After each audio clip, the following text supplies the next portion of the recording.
Kita sa CCTV ang dalawang lalaking yan na naglalakad sa gilid sa Antipolo Rizal. Tumigil sila saglit at tiningnan ang isang tindahan. Ang pakay nila, magnakaw.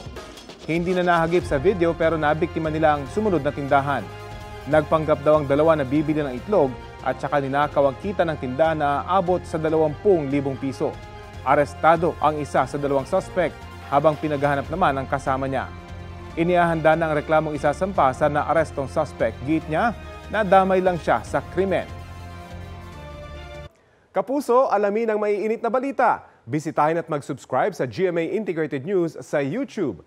Sa mga kapuso abroad, samahan niyo kami sa GMA Pinoy TV at sa www.gmanews.tv.